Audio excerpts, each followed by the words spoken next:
Hey hi everyone, this is me Deepak Kumar Singh. आप सभी का स्वागत करता हूँ अकेडमी पे। तो my dear future IAS officers, today we are going to discuss another important topic. Clear है? जो इंडियन सोसाइटी का हमारा जो सीक्वेंस चल रहा था उस पर डिस्कशन करेंगे। उसके पहले बच्चों याद रखेंगे, फाउंडेशन बैच हमारा स्टार्ट हो चुका है। जी हाँ। और ये फाउंडेशन बैच जो है एक नया 17 नवंबर से स्टार्ट हो रहा है। आपको यहाँ पे कंप्लीट प्री और मेंस की प्रिपरेशन, अनलिमिटेड एक्सेस आपको बैचेस के मिलेंगे। वन ऑन ऑन मेंटरशिप मिलेगा। और अगर आप मेरी पर्सनल मेंटरशिप में तैयारी करना चाहते हैं तो आप कोड यूज करें दीपक 1, और इस कोड को यूज करके आप कोर्स को सब्सक्राइब कर सकते हैं। ठीक है। फॉर मोर डिटेल्स आप इस नंबर पे कॉल कर सकते हैं। ठीक है। साथ ही साथ देखेंगे बच्चों, अन अकेडमी यूपीएससी का जो अल्ट्रा कॉम्बैट है वो भी यहाँ पे अवेलेबल है। ठीक है। इस अल्ट्रा कॉम्बैट में अगर हम लोग देखें यहाँ पे, तो आपको इंग्लिश और हिंदी मीडियम में ये अवेलेबल है। 26 नवंबर सुबह 11 बजे से अगर आप इसमें पार्टिसिपेट कर सकते हैं। इसमें बहुत सारे आपको ऑफर हैं, करीब 10 करोड़ रुपए तक की स्कॉलरशिप है। ठीक है। मतलब 10 करोड़ की स्कॉलरशिप में है क्या बेसिकली, अगर आप देखें, गिफ्ट गिफ्ट वाउचर है, लकी ड्रॉ है, ठीक है, लाइब्रेरी एक्सेस है, प्री प्रीलिम्स टेस्ट सीरीज है, मैकबुक एंड लैपटॉप है। तो आपके रैंक के हिसाब से ही आपको अवेलेबल होगा। तो ये बहुत ही अच्छी अपॉर्चुनिटी है। इसमें आपको आपकी रैंक भी पता चलेगी, साथ में आपको गिफ्ट भी मिलेंगे। इसके अलावा देखेंगे बच्चों यहाँ पे कि न्यू ऑप्शन स्टार्ट हुए हैं, जिसमें PSIR, एंथ्रो, मैथ, हिस्ट्री और एग्रीकल्चर स्टार्ट हुआ है। आप दीपक 1 कोड यूज करके सोशोलॉजी ऑप्शन लेना चाहते हैं तो भी ले सकते हैं। मैं अभी पढ़ा ही रहा हूँ, जैसा कि आपको संडे को इस चैनल पे भी आपको इसकी जानकारी मिल जाती है। साथ में आप देखेंगे nothing can stop you from chasing your UPSC CSC dream. ठीक है। जिसमें आप यहाँ पे देखेंगे कि ये आपको 4364, लाइक अगर आप अपनी कोर्स को फीस को एक साथ नहीं पे कर पा रहे हो तो आप EMI में भी कन्वर्ट करा सकते हैं। तो ये बेनिफिट भी आपको यहाँ पे मिल रहा है। तो देखेंगे अभी हम लोग आज उस टॉपिक में, दो टॉपिक जो बचे हुए थे आज उस पर डिस्कस करेंगे। एक टॉपिक था हमारा मल्टी लिंग्विस्टिक सोसाइटी बचा हुआ था, और एक टॉपिक हमारा बचा हुआ यूनिटी इन डाइवर्सिटी। तो इन दोनों टॉपिक पे आज के सेशन में मैं डिस्कस करने वाला हूँ। सबसे पहले बात करते हैं multi linguistic society in India. हम सभी को मालूम है कि इंडिया जो है एक डाइवर्स कंट्री है। क्लियर, डाइवर्स कल्चर का कंट्री है। इस कंट्री में अगर आप देखेंगे तो भाषाओं के आधार पर अगर देखें तो बहुत ही मल्टी लिंग्विस्टिक सोसाइटी आपको देखने को मिलेगी। क्योंकि कहा जाता है ना कि आ, कोस कोस पे बदले पानी, चार कोस पे वाणी, कुछ ऐसा आपने सुना होगा। कहने का मतलब कि भारत में कुछ दूरी चलने पर जिस प्रकार से हमें पानी का टेस्ट बदलता हुआ मिलता है, उस प्रकार से भाषा भी हमको बदलती हुई कहीं ना कहीं दिखाई देती है। तो इसमें हम देखेंगे, इसमें सबसे पहला पॉइंट है लैंग्वेज एज आइडेंटिटी। जी हाँ। अगर आप देखेंगे भारत में जो भाषा है, लैंग्वेज है इंडिया में, वो कहीं ना कहीं एक मेजर आइडेंटिटी मार्कर है। क्योंकि हम जिस प्रकार की भाषा को बोलते हैं उससे हमारी आइडेंटिटी, पहचान होती है, खासकर इंडिया में भी। फॉर एग्जाम्पल, अगर हम बंगाली बोल रहे हैं तो लोग समझ जाएंगे बंगाली बोल रहे हैं। कोई भोजपुरी बोल रहा है तो समझ जाते हैं भोजपुरी बोल रहा है। अगर कोई गुजराती बोल रहा है तो गुजरात से होगा। तो एक हिसाब से अगर आप देखेंगे तो लैंग्वेज भारत में एक आइडेंटिटी, मतलब एक पहचान के रूप में भी देखी जाती है। और ये हमारे कंट्री के कल्चरल रिचनेस को शो करती है।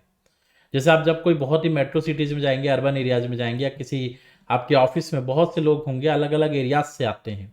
कुछ लोग बंगाल से हैं, कुछ लोग आपके साउथ से हैं, कुछ गुजरात से हैं, कुछ महाराष्ट्र से हैं। ठीक है। इस तरीके से क्या होगा कि अलग अलग लोग अपनी अपनी टोन में, हिंदी बोलना चाहते हो चाहे इंग्लिश बोलना चाहते हो, लेकिन थोड़ी सी टोन तो आपको मिक्सअप होती है। तो अलग अलग भाषा के बोलने वाले लोग, जो लोग हैं, वो मिलकर कहीं ना कहीं उनकी भाषा से उनकी पहचान भी होती है। और ये शो करता है कि इंडिया कितना कल्चरली रिच है। क्लियर है? तो एक पॉइंट तो आप ये लिख सकते हो, मेंशन कर सकते हो अगर क्वेश्चन आता है मल्टी लिंग्विस्टिक सोसाइटी पे। सेकंड, आप ये मेंशन कर सकते हो कि लिंग्विस्टिक सुपर पावर। जी हाँ। अगर भारत के बारे में बोला जाए तो करीब 1600 से ज्यादा मदर टंग है भारत में। जी हाँ, आपने सही सुना, 1600 से ज्यादा, मतलब 1600 से ज्यादा।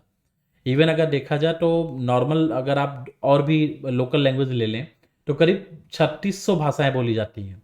It highlights its status as a linguistic super power. ये भारत को एक लिंग्विस्टिक सुपर पावर के रूप में क्या करता है, रिफ्लेक्ट करता है। तो एक तो आइडेंटिटी आप लिख देंगे, उसके बाद सेकंड आप सुपर पावर के रूप में मेंशन करेंगे, क्योंकि 1600 से ज्यादा, ओवर 1600 मदर टंग भारत में बोली जाती हैं। फिर थर्ड है मेजर लैंग्वेज फैमिलीज। जी हाँ। अगर आप देखेंगे तो यहाँ पे प्री डोमिनेंट है language families, include the Indo Aryan. ठीक है। जहां पे 73% लोग, 73% जो पॉपुलेशन है वो इंडो आर्यन है। और वहीं पे द्रविडियन देखेंगे 24%। अगर आप मैप पे देखें तो नॉर्थ इंडिया जो है इंडो आर्यन के रूप में देखा जाता है, जो साउथ इंडिया का भाग है वो द्रविडियन डोमिनेटिंग देखा जाता है। जहां पे आप देखेंगे कि आपको तमिल, तेलुगु, मलयालम, ठीक है, ये भाषाएं देखने को मिल जाती हैं, कन्नड़। और वहीं उत्तर भारत में अगर आप देखेंगे तो बंगाली, उड़िया, भोजपुरी, ठीक है। उसके बाद फिर आप इधर पंजाबी, राजस्थानी, मारवाड़ी जो है, क्लियर है, गुजराती, इन सभी भाषाओं को देखें, टोटल अगर आप देखेंगे तो जो लैंग्वेज फैमिली इंडिया में हो डोमिनेट करती है दो, पहली एक इंडो आर्यन है, दूसरी द्रविडियन है। अब इंडो आर्यन का अगर मैं परसेंटेज देखूं पॉपुलेशन का, तो भारत की जितनी भी आबादी है उसका करीब 73%, 73% जो है वो इंडो आर्यन भाषा बोलते हैं। ऑब्वियस सी बात है, वो विंध्याचल के नॉर्थ में रहते हैं। और बाकी अगर आप देखेंगे तो द्रविडियन जो है 24% भाषा जो बोलते हैं। मतलब कर्नाटक से आप उत्तर देख लेंगे पूरा तो आपको देखने को मिलेगा इंडो आर्यन का डोमिनेंस, और कर्नाटक से लेकर दक्षिण तक आपको देखने को मिलेगा, ठीक है। तो ये आपका आंध्र प्रदेश, कर्नाटक से दक्षिण में आपको द्रविडियन देखने को मिलेगा, जो कि 24% जो पॉपुलेशन है पूरे इंडिया की, वो कहीं ना कहीं लेके चलते हैं।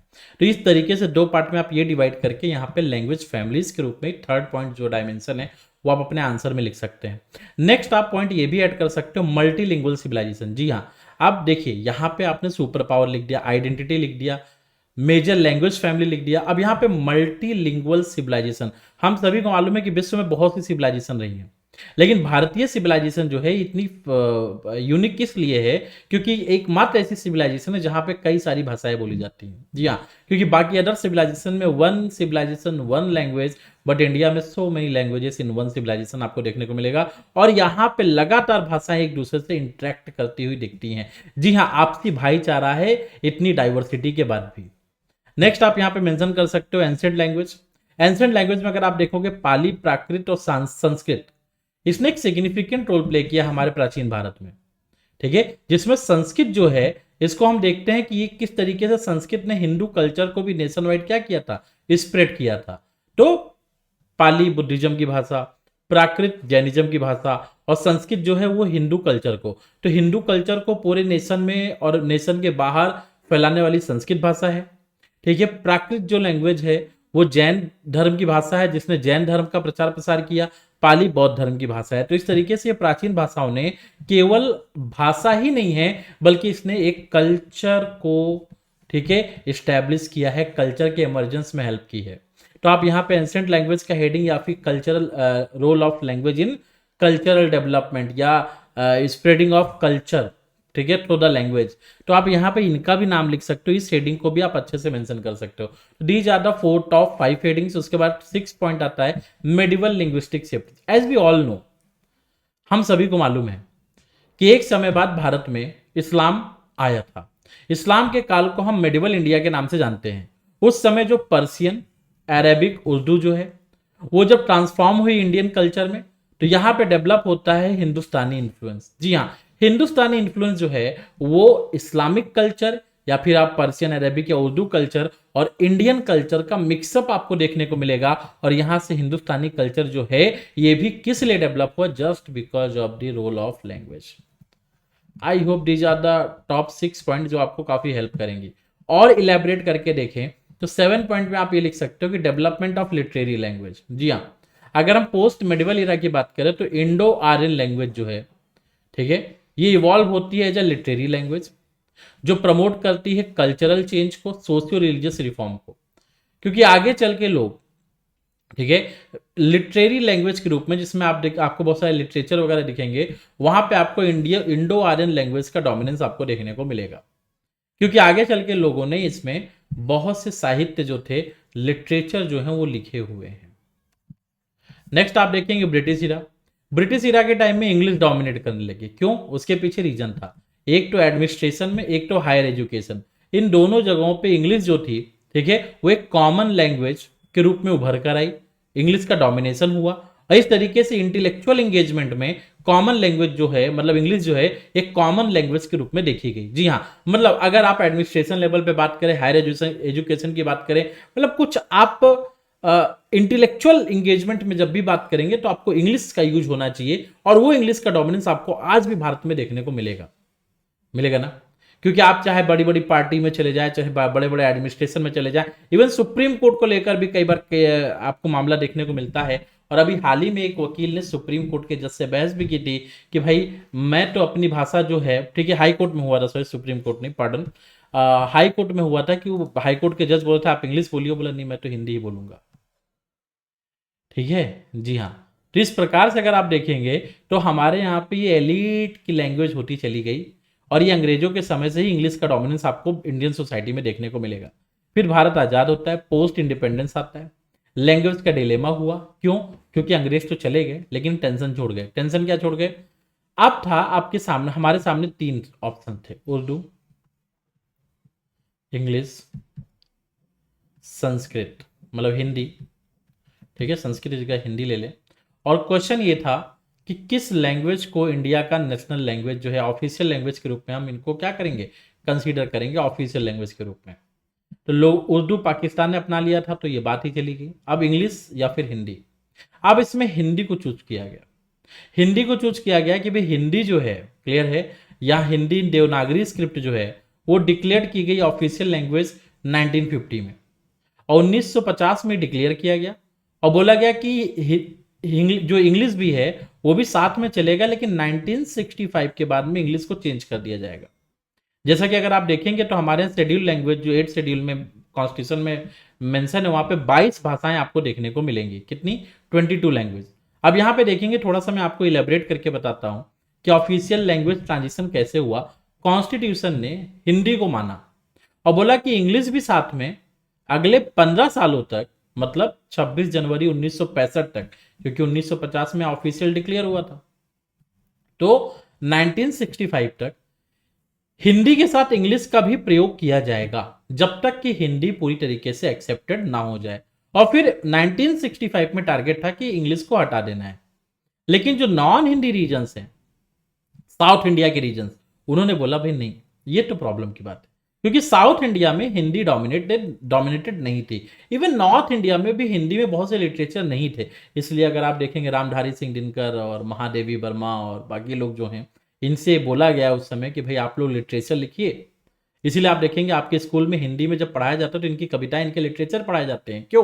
क्योंकि इनके लिटरेचर हिंदी सब भाषा को मजबूत करते हैं, क्योंकि हिंदी भाषा उस मजबूती में, उस स्ट्रेंथ में थी नहीं उस समय। तो यही बोला जाता है कि इस ट्रांजिशन ने एक एंजाइटी क्रिएट की साउथ इंडिया में, और जो लोकल द्रविडियन लैंग्वेज थे वो हिंदी से काफी अलग थे। इसलिए उनको लगा भाई इंग्लिश होना चाहिए, क्योंकि इंग्लिश तो पूरे नेशन में कॉमन है। फिर 1963 में ऑफिशियल लैंग्वेज एक्ट पास किया गया, और इस एक्ट ने इनेक्ट किया, इनके जो बीच के जो क्वेल थे, जो कंसर्न थे, उनको समाप्त करते हुए इंग्लिश को बोला गया कि इंग्लिश हिंदी के साथ में यूज की जाएगी 1965 के बाद ही भी, जब तक कोई समझौता नहीं होता है। इस वजह से अगर आप देखेंगे 3 पॉइंट आपको ये लिखने पड़ेंगे अगर ऑफिशियल लैंग्वेज ट्रांजिशन में लिखना है। फोर्थ पॉइंट आप जो है, English is unifying language. English जो है continue serve as a vital link. Even आज के टाइम में अगर आप देखेंगे तो इंडिया का जो डाइवर्स लिंग्विस्टिक लैंडस्केप है, उसमें एक लिंक, एक ब्रिज के रूप में काम करता है कौन?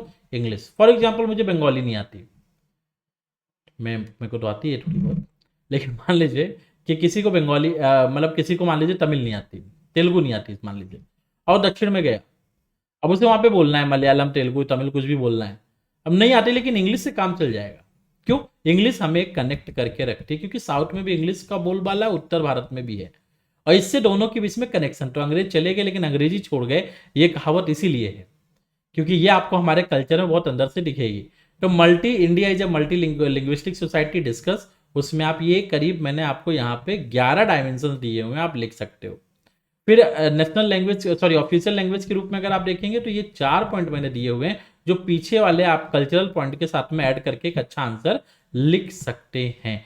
तो आई होप यहां तक आपको समझ में आ गया होगा। मैं आपको थोड़ा सा क्वेश्चन लिख भी देता हूं। Question, discuss the role of ancient Indian languages to unify the Indian culture। ठीक है, इंडियन डाइवर्स कल्चर, या फिर नहीं, टू स्प्रेड द, ठीक है, स्प्रेड द एंशियंट रिलीजन्स। ठीक है, उसके बाद आप एक क्वेश्चन ये भी लिख सकते हैं, ठीक है। India is a land of multi linguistic, India is a land of multi languages, clear है। हाँ, India is a land of multi languages, India is a land of, यहाँ पे आप लिंग्विस्टिक डाइवर्स, ठीक है, या मल्टी लिंग्विस्टिक,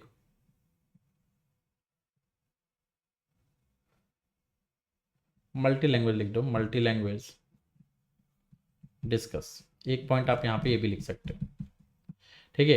एक point ऐसे क्वेश्चन देखिए, क्वेश्चन एक ही है, मैटर वही है, आपको घुमा के पूछा जा सकता है कि India is a multi linguistic society.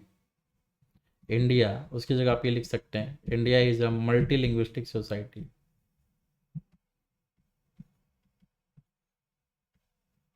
Linguistic society ये भी आप डिस्कस कर सकते हो, इसकी जगह मैं यही वाला देने वाला था, तो आप ये डिस्कस कर सकते हो, इस तरीके से पॉइंट लिख सकते हैं।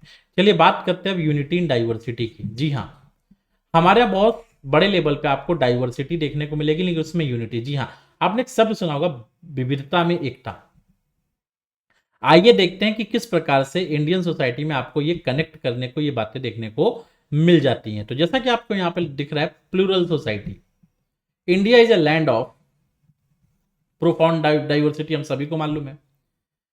और कहीं ना कहीं इस इंडिया की जो डाइवर्सिटी है, ठीक है, वो एक फोर्स ऑफ यूनिटी के रूप में भी देखने को मिलेगी एंशिएंट टाइम से। जी हाँ, हम जितने डाइवर्स है उतने आपस में एक दूसरे से काफी जुड़े हुए हैं, इंटरलॉकिंग पैटर्न के टाइप में। और यही हमारी सिविलाइजेशन यूनिटी को, सिविलाइजेशनल यूनिटी को भी शो करती है।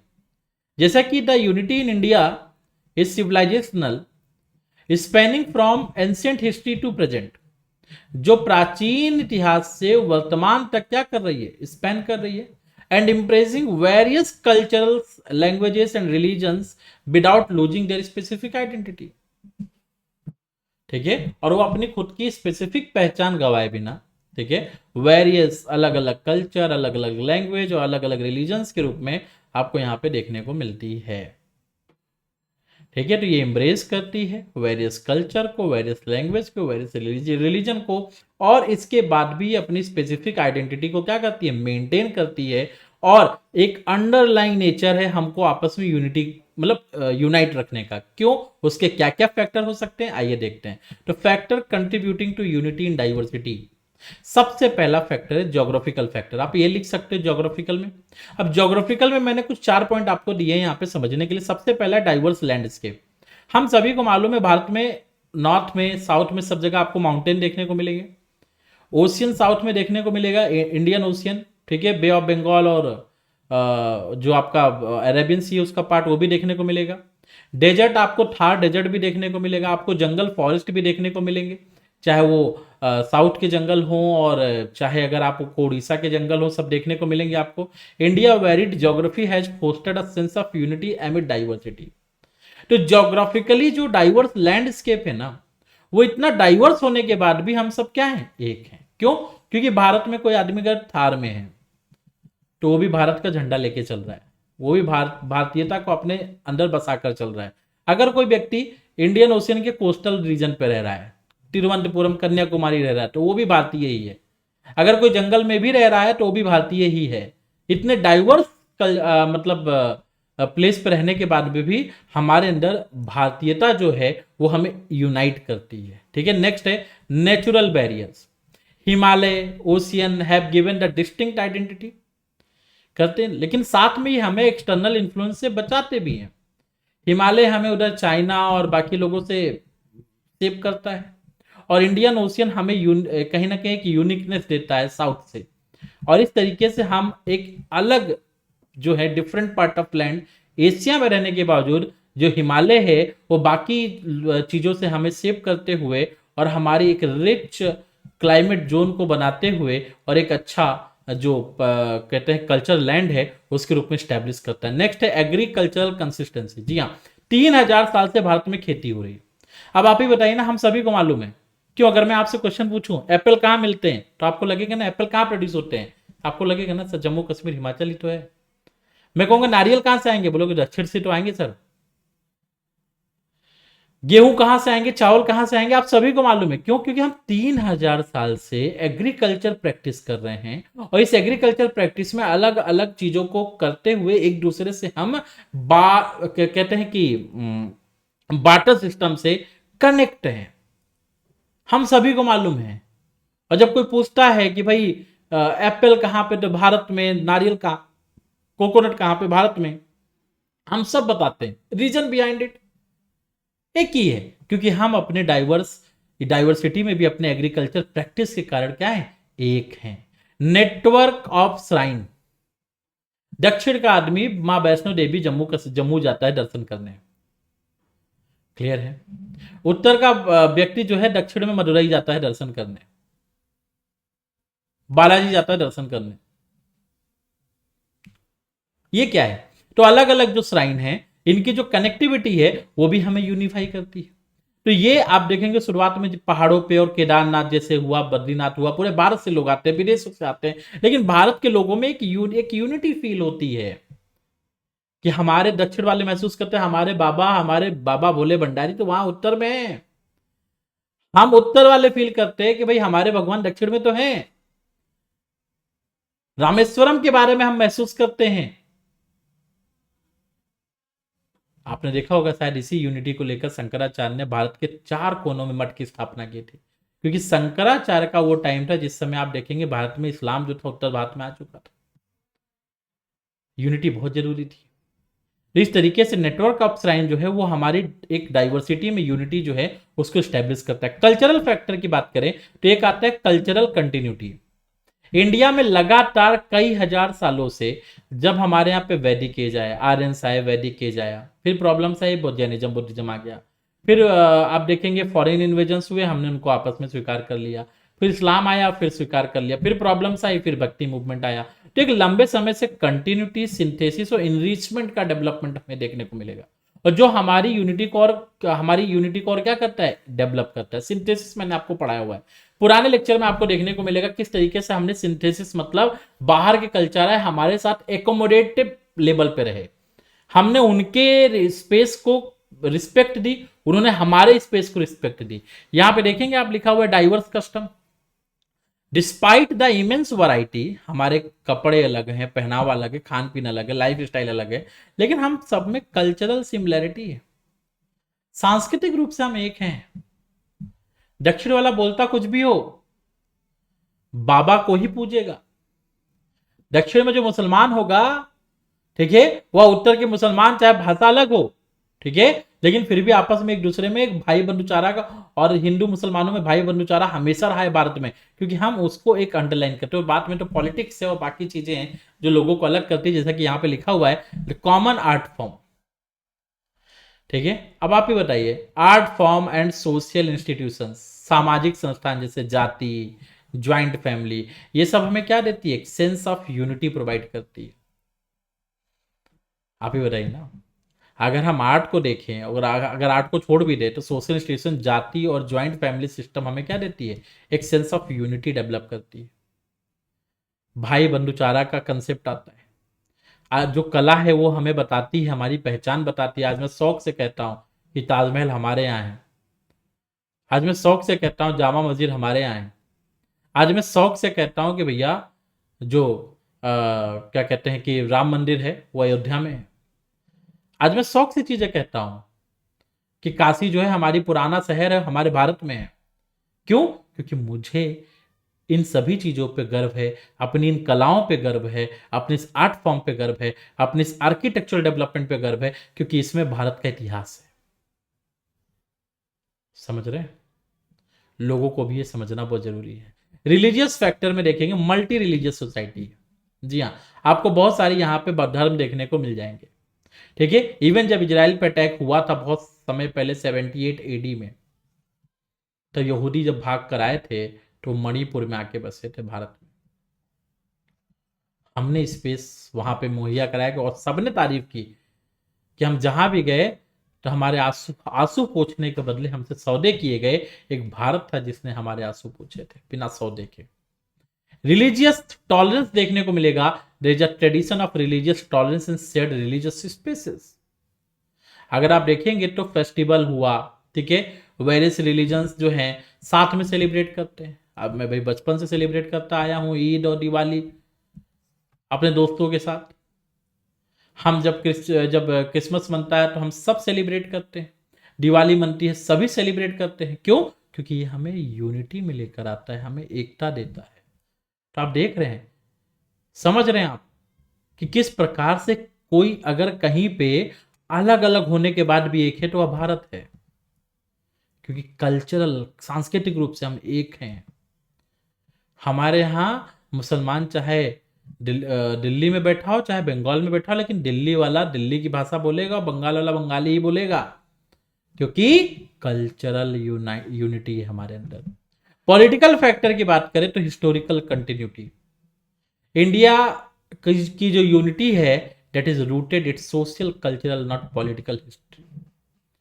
ठीक है, वो एक सोशियो कल्चरल है, यही हमारे इतिहास में लंबे समय से कंटिन्यू होता आया है। ठीक है, फ्रीडम मूवमेंट जो नेशनल मूवमेंट इंडिया का आजादी के लिए रहा, उसमें यूनिटी देखने को मिलेगी। हिंदू मुस्लिम सिख ईसाई सब साथ में थे, सब साथ में लड़े। Constitutional legacy, democratic values and constitutional principles provide a framework for unity.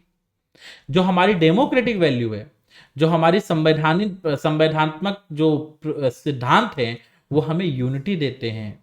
Language factor अगर आप देखेंगे तो अभी मैंने आपको पढ़ाई, आप ये ऐड कर सकते हो, linguistic diversity was there, emotional connect was there, fundamental unity was there. ठीक है, और ये सभी चीजें आप मेंशन करके गुड आंसर जो है लिख सकते हो। अगर आपको यहाँ से क्वेश्चन आया तो आप यहाँ पे मेंशन करिएगा। ठीक है, unity in diversity comma diversity in unity. ठीक है, इसको इन्वर्टेड कॉमा में लिख देंगे, discuss in context of India. कितना अच्छा क्वेश्चन आपको मिल गया, इसका आंसर लिखिए। शेयर करने के लिए आप टेलीग्राम पे शेयर करेंगे @Deepak1UPSC। ओके, तो I hope you are getting my point. चलिए, अब मुलाकात होगी अगले हफ्ते फिर। तो हर थर्सडे को आपको इसका लेक्चर जो है वो अवेलेबल होता हुआ मिलेगा। Thank you so much for watching this session. ठीक है, bye bye, take care, thank you so much.